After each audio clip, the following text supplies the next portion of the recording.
और सब लोग सफर किए हैं। अच्छा, जिसने सफर कर लिए हैं वही हम आप यहाँ बैठे हैं, है ना? वही बैठे हैं जिनने सफर कर लिया है। अच्छा, सबको उतरना है, कहाँ उतरना है? मंजिल तो यही थी, हम बेकार में यहाँ वहां भटकते हैं।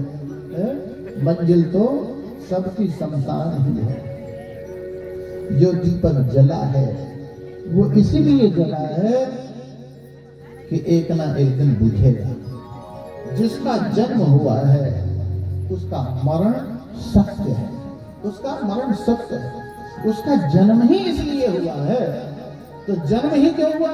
भगवान ने ये संसार ही क्यों बनाया? क्यों बनाया भगवान ने संसार? तब कहते हैं राम काज लगी तब अवतार। आपका जन्म हुआ है भगवत कार्य के लिए। आपको जो समय मिला है, ये समय मिला है परमार्थ के लिए। कैसे परमार्थ हो, कैसे सत्कर्म हो, इसके लिए भगवान ने आपको हमको सुविधा दे दी है, ये देह दे दिया ना। अच्छा बताइए, ये देह है, हम हंस सकते हैं, हम रो सकते हैं, हम गा सकते हैं। अच्छा, बकरी कभी हंस सकती है क्या? खुश तो हो सकती है बकरी। अच्छा भोजन कर ले, पेट भर जाए, पानी मिल जाए तो खुश तो हो सकती है, लेकिन हंस नहीं सकती। और हम हंस भी सकते हैं, रो भी सकते हैं। दूसरा, अच्छा बकरी जब चलती है तो सिर झुका करके चलती है, सिर झुका करके चलती है। क्यों झुका करके चलती है? क्योंकि कि भैया भगवान ने सब कुछ दिया, लेकिन मैं कुछ करने के लायक नहीं हूँ, इसलिए मैं आपको मुंह नहीं दिखा सकती। इसलिए जितने भी जो पशु है ये सिर झुका करके चलते हैं, लेकिन इंसान सिर उठा करके चलता है। कितनी कृपा की भगवान ने हमारे ऊपर, हम सिर उठा करके चल सकते हैं। तो बकरी धीरे से सिर झुके झुके बोलती है, अरे आप सिर उठा करके तो चल सकते हो, लेकिन ऐसे मत चलना कि कभी तुम्हें किसी के सामने सिर उठाने में भी शर्मिंदा हो जाए। ऐसा कोई काम मत करिएगा, ऐसा कोई आचरण मत कीजिएगा कि आप जीवन में सिर उठा करके ना चल पाओ।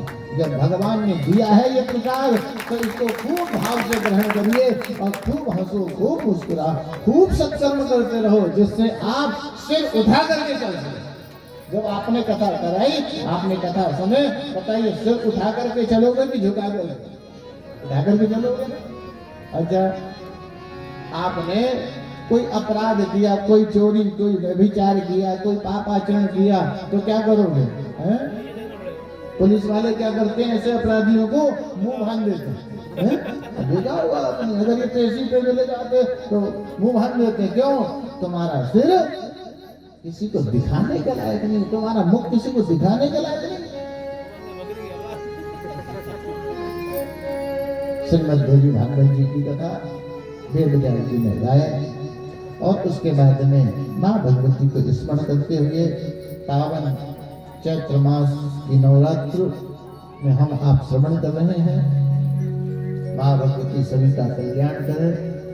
सर्व मंगल मांगल्ये शिवे सर्वार्थ साधिके शरण्य त्र्यंबके गौरी नारायणी नमस्तुते। सभी का मंगल करने वाली देवी हे शिवा। शिव और शिवा अलग अलग नहीं है, इसलिए हे शिवे आप हर प्रकार से समर्थ हैं, हम आपकी शरण में बैठे हैं। हे नारायणी, अर्थात जो भगवान नारायण है उनकी शक्ति श्री लक्ष्मी जी। हे नारायणी, हे शिवा, हम आपको प्रणाम करते हैं, हम आपकी शरण में बैठे हैं। एक बार 88,000 ऋषि ब्रह्मा जी के पास गए। ब्रह्मा जी से कहा, हमें इस संसार में कहीं अच्छा नहीं लगता, केवल हमें अच्छा लगता है तो भजन में। अच्छा, किसी को बीकानेर में अच्छा लगता है, किसी को इंदौर में अच्छा लगता है, किसी को बैतुल साहपुर में अच्छा लगता है, किसी को अपने गांव में अच्छा लगता है, किसी को अपने खेत में अच्छा लगता है, किसी को अपनी दुकान में अच्छा लगता है, किसी को कोई चौराहे पर बैठ कर के गपशप मारने में अच्छा लगता है, किसी को मोबाइल देख करके अच्छा लगता है, किसी को टीवी देख कर अच्छा लगता है, और कई कई ऐसे भी लोग होते हैं जिनको केवल कथा में अच्छा लगता है, बाकी कहीं अच्छे ही नहीं लगते। तो ये 88,000 ऋषियों ने कहा कि महाराज हमको कहीं अच्छे ही नहीं लगते, केवल हमको कथा में अच्छा लगता है। तो आप ऐसा स्थान बताइए जहां जाकर के हम कथा सुनते हैं और कभी हम तृप्त ना हो पाए। ऐसा कोई स्थान बताइए जहां हर प्रकार से सुविधा हो। देखिए, कथा सुनने के लिए हर कहीं तो बैठ कर कथा नहीं सुन सकते ना, इसलिए मुहूर्त निकलवाया जाता, भूमि का शोधन किया जाता, तो हम हर जगह कथा नहीं सुन सकते। तो एक काम कीजिए, आप ऐसा कहीं स्थान बताइए जहां किसी प्रकार से कोई विघ्न न आए हमारी कथा श्रवण करते हुए। आप ऐसी,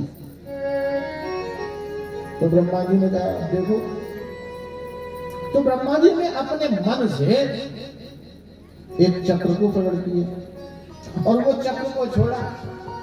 का एक काम करो, ये जहां जहां चक्र जा रहा है इसके पीछे पीछे आप चलो, और जहां ये चक्र ठहर जाए आप वहां जाकर के भजन करिएगा, कथा सुनिएगा, सत्संग कीजिएगा, और वहां आपको किसी प्रकार से भी कोई विघ्न नहीं आएगा, कोई बाधा नहीं आएगी, और आप यहाँ पर अगर कथा सुनोगे तो उसका आपको अनंत फल प्राप्त हो जाएगा।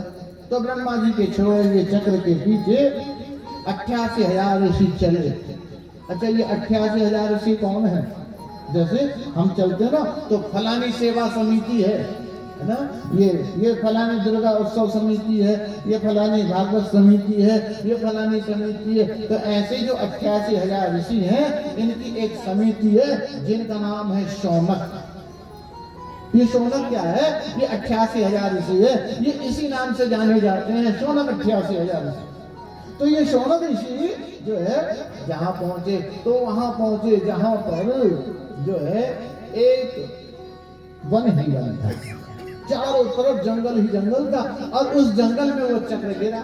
तो वो चक्र की नेमी गिरी और नेमी से ही वहीं पर जल प्रकट हो गया। तो उसी जल के किनारे सारे शौनक 88,000 ऋषि बैठ गए। वही चक्र तीर्थ है ना, इसका मैंने व्याख्यान आपको बुड़की में भी किया था कि वही नैमिषारण्य है ना।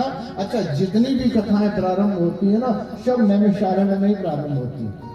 इसलिए आप ये मत सोचिए कि भागवत जी में ऐसा कह रहे थे महाराज जी, भागवत जी भी नैमिषारण्य में, सत्यनारायण की कथा भी नैमिषारण्य में, और जितनी भी कथा है देवी भागवत जी भी नैमिषारण्य में। तो नैमिषारण्य में शौनक 88,000 ऋषि बैठे हैं और नित्य कथा श्रवण करते हैं। सुनाते कौन है?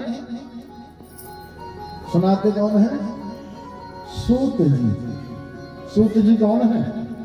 जो सूत पुत्र है, जो सूत पुत्र है। तो